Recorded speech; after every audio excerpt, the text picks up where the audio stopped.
तो बच्चों, स्वागत है आप सबका आपके अपने चैनल YT होम ट्यूशन में। आज मैं आप लोगों के लिए एक यूपी बोर्ड क्लास 6 की साइंस का चैप्टर नंबर 4 लेकर आया हूँ, जिसका नाम है पास पड़ोस में होने वाले परिवर्तन। तो बच्चों, अगर जिसने भी अभी तक हमारे चैनल को सब्सक्राइब नहीं किया है तो सबसे पहले सब्सक्राइब कर दें और वीडियो लाइक करके पूरा ज़रूर देखना, क्योंकि जो भी मैं क्वेश्चन करवाता हूँ उनके बीच में आपको क्वेश्चन का एक्सप्लेनेशन भी आपको मिल जाता है, यानी कि मैं समझाता भी हूँ क्वेश्चन को कि ये कैसे आया। तो हम बिना देरी के स्टार्ट करते हैं और वीडियो को बिल्कुल ध्यान से देखना। अगर कोई भी डाउट आता है अगर आपके मन में, तो वो मुझसे कमेंट बॉक्स में पूछ सकते हैं। देखिए, पहले तो मैं आपको बता दूं परिवर्तन क्या है। तो अगर हम परिवर्तन की अगर इंग्लिश देखें तो परिवर्तन का मतलब होता है चेंज।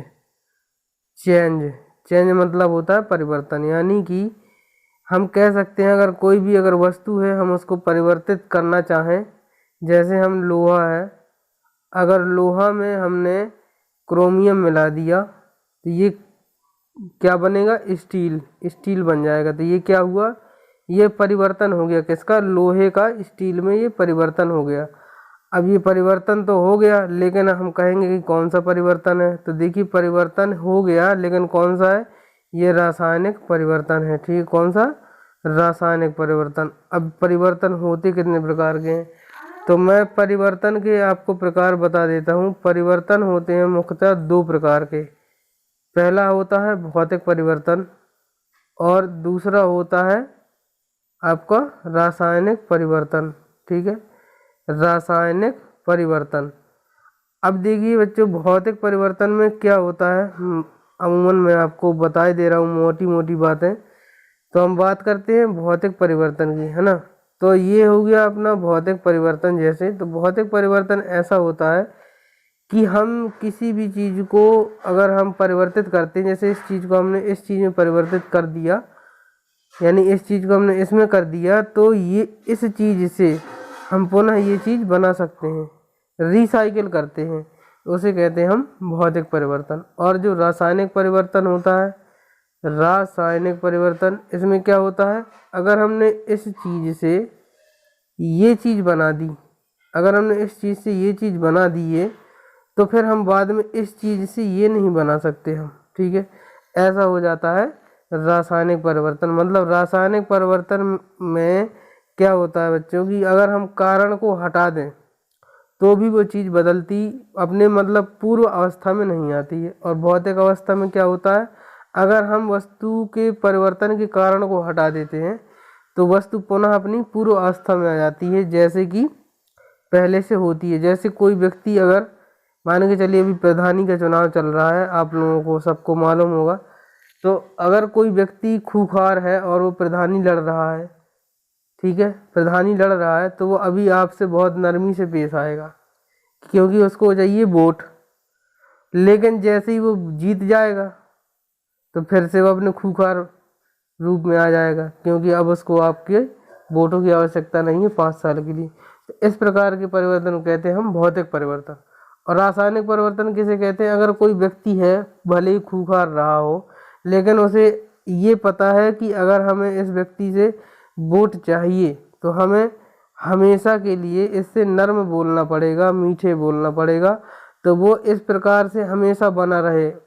मतलब अगर उसको प्रधानी मिल भी जाए तो वो दोबारा से खूंखार न बने, तो उसे कह सकते हैं हम रासायनिक परिवर्तन। तो अब हम चैप्टर के अंदर चलते हैं और अभ्यास प्रश्न चालू करेंगे। देखिए, पहला प्रश्न है आपकी किताब में, भौतिक परिवर्तन में क्या होता है। तो देखिए, भौतिक परिवर्तन में पदार्थ की जो अणुओं में कोई परिवर्तन नहीं होता है। जो पदार्थ होता है वैसा ही के वैसा ही अलग पदार्थ बन जाता है, और जैसे ही उसका कारण हम हटा देते हैं तो पुनः वो पूर्ण रूप पदार्थ प्राप्त कर लेता है, जैसा कि हमने पहले पदार्थ देखा था। अब देखिए, दूसरा क्वेश्चन है, निम्नलिखित में से कौन सा प्रत्यावर्तित परिवर्तन है।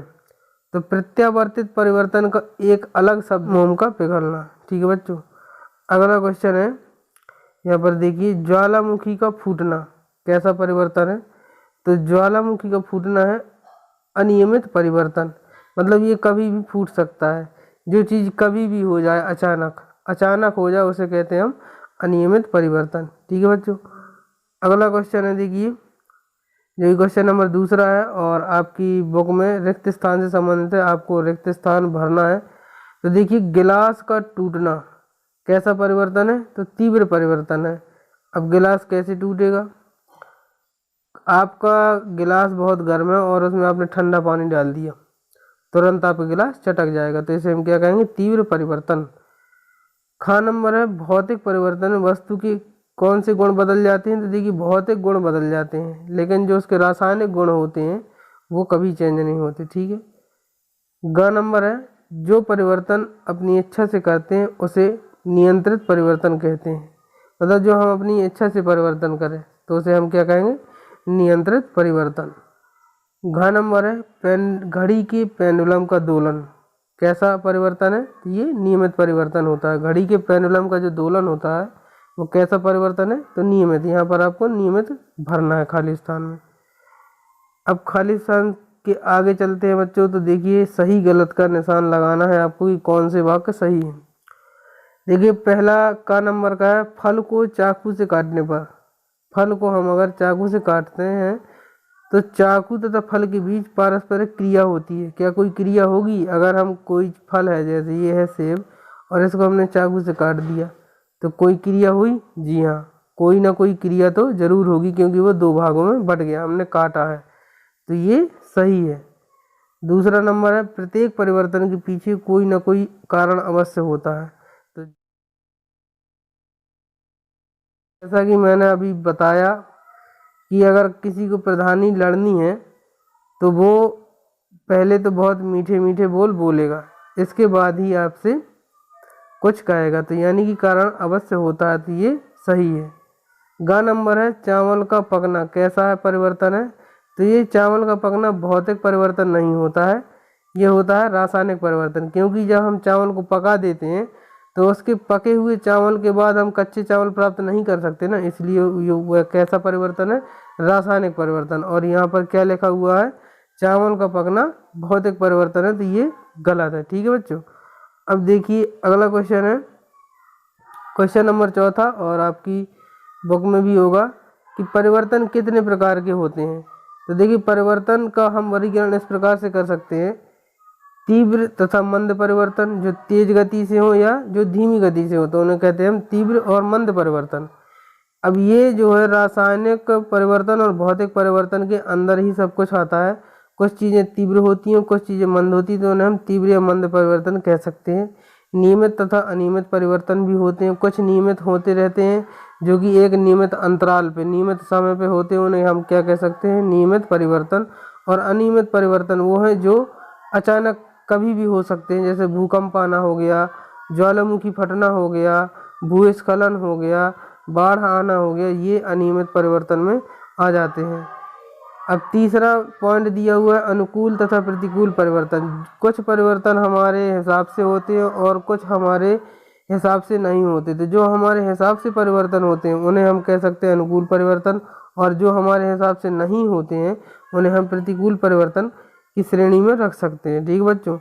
अगला पॉइंट है भौतिक तथा रासायनिक परिवर्तन। भौतिक और रासायनिक परिवर्तन मैं बता ही चुका हूँ। भौतिक परिवर्तन वो परिवर्तन है जिससे हम कोई भी चीज़ अगर हम उसको बदलें और फिर उसका कारण हटा दें तो वो पुनः अपन को चीज़ प्राप्त हो जा सके जिस चीज़ को हमने बदला था। और रासायनिक परिवर्तन कैसा होता है कि अगर हमने कोई चीज़ बदल दी तो उसको हम पुनः प्राप्त नहीं कर सकते, यह है हमारा रासायनिक परिवर्तन। अब देखिए कुछ प्राकृतिक तथा कृत्रिम परिवर्तन भी होते हैं, मतलब कुछ प्राकृतिक परिवर्तन होते हैं जो प्रकृति अपने हिसाब से करती है, और कुछ कृत्रिम परिवर्तन होते हैं जो इंसान अपने हिसाब से करता है। जैसे कि अब मान के चलिए चंद्रमा पर चंद्रयान का छोड़ना, ये कृत्रिम परिवर्तन है, मतलब हम लोग चंद्रमा तक जाने लगे या अंतरिक्ष में भी घूमने जाने लगे। अगला पॉइंट है अनियंत्रित तथा नियंत्रित परिवर्तन, यानी कि कुछ नियंत्रित परिवर्तन हो सकते हैं और कुछ अनियंत्रित परिवर्तन हो सकते हैं। ठीक है बच्चों, तो ये रहा। अब अगला पॉइंट है भौतिक तथा रासायनिक परिवर्तन के अंतर को लिखना है। तो भौतिक परिवर्तन और रासायनिक परिवर्तन मैंने आपको बता दिया है, ये अंतर आपको लिख लेने हैं। अब देखिए अगला क्वेश्चन है, ऊष्मा अवशोषित होने वाले दो परिवर्तन कौन कौन से हैं। तो पानी में नौसादर तथा ग्लूकोज जीभ पर रखने से ऊष्मा अवशोषित होती है। ये ऊष्मा अवशोषित होने वाले दो परिवर्तन हो जाते हैं। तो बच्चों अगर वीडियो अच्छा लगा हो तो लाइक ज़रूर करना और चैनल को सब्सक्राइब करके शेयर कर देना अपने फ्रेंड्स और रिलेशन तक। तो इस वीडियो में इतना ही, मिलते हैं अगले चैप्टर में नई वीडियो के साथ, तब तक के लिए थैंक यू।